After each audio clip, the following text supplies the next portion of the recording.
വയനാട് പുൽപ്പള്ളിയിൽ വീണ്ടും പുലിഭീതി. പുലിയുടെ ആക്രമണത്തിൽ ആട് ചത്തു. പുൽപ്പള്ളി മൂന്നുപാലം സ്വദേശി തങ്കച്ചന്റെ ആടുകളെയാണ് പുലി ആക്രമിച്ചത്. വനം വകുപ്പ് ഉദ്യോഗസ്ഥർ സ്ഥലത്തെത്തി പരിശോധന നടത്തി. കാളിദാസൻ ദേവദത്തം വയനാട്ടിൽ നിന്ന് വിവരങ്ങളുമായി ചേരുകയാണ്. കാളിദാസൻ, വനം വകുപ്പിന്റെ പരിശോധന പൂർത്തിയായോ? ഇത് പുലി തന്നെയെന്ന് അവർ സ്ഥിരീകരിക്കുന്നുണ്ടോ? എന്താണ് തുടർ നടപടികൾ?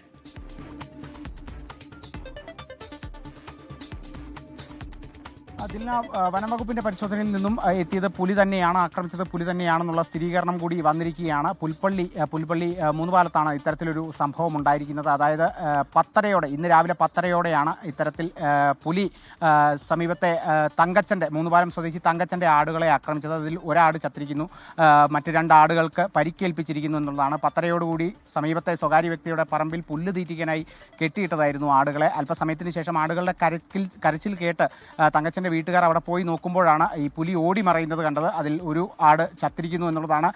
ഏറെ നാളുകളായി ഇത്തരത്തിൽ പുലി ഭീതിയിൽ തന്നെയാണ് ആ പുൽപ്പള്ളി മൂന്നുപാലം പ്രദേശം എന്നുള്ളതാണ്. കഴിഞ്ഞ ആഴ്ച കൂടി ഇത്തരത്തിൽ 2 ആടുകളെയാണ് പുലി അവിടെ ആക്രമിച്ചത്, കൊന്നിരിക്കുന്നത് എന്നുള്ളതാണ്. മറ്റ് 2 ആടുകൾക്ക് പരിക്കേൽപ്പിക്കുകയും ചെയ്തു. ഇപ്പോൾ പരിക്കേറ്റ ആടുകൾക്കും ഗുരുതരമായ പരിക്കുകളൊക്കെ ഉണ്ട് എന്നുള്ളതാണ് ഇപ്പോൾ തങ്കച്ചന്റെ വീട്ടുകാരും അതോടൊപ്പം തന്നെ പറഞ്ഞിരിക്കുന്നത്. എന്തായാലും ഈ പുലിഭീതി അല്ലെങ്കിൽ ഇനിയും ഈ പുലി ആക്രമണം തുടർന്നാൽ വലിയ രീതിയിലുള്ള ആശങ്കയിലേക്ക് തന്നെ കടക്കും കൂടിയാണ്. വനംവകുപ്പിന്റെ ഭാഗത്തുനിന്നും നടപടികൾ സ്വീകരിക്കുന്നില്ല എന്നുള്ള തരത്തിലുള്ള ആക്ഷേപം കൂടി പ്രദേശവാസികൾ ഉയർത്തുന്നുണ്ട്. എത്രയും വേഗം, അതിവേഗം തന്നെ നടപടികൾ വേണമെന്നുള്ളതും കൂടിയാണ് പ്രദേശവാസികളും പറഞ്ഞത്. എന്തായാലും വനംവകുപ്പിന്റെ ഭാഗത്തുനിന്നും പരിശോധനകൾ നടക്കുന്നു, കൂടുതൽ നടപടികളിലേക്ക് കടക്കുമെന്നുള്ളതും കൂടിയാണ് പ്രതീക്ഷിക്കുന്നത്. പക്ഷേ ഇനിയും ഈ ഒരു ഇഴച്ചിൽ തുടർന്നാൽ പ്രദേശവാസികൾ ആകെ സങ്കടത്തിലാകും. ദിൽന.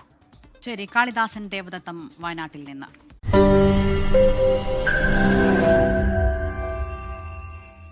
ലോകത്തെവിടെയായാലും ഏത് സമയത്തും 24 വാർത്തകളും ഓഗ്മെന്റഡ് റിയാലിറ്റി പാക്കേജുകളും എക്സ്പ്ലെയിനറുകളും വിശദമായി കാണാൻ ഞങ്ങളുടെ യൂട്യൂബ് ചാനൽ നിങ്ങൾക്ക് സബ്സ്ക്രൈബ് ചെയ്യാം.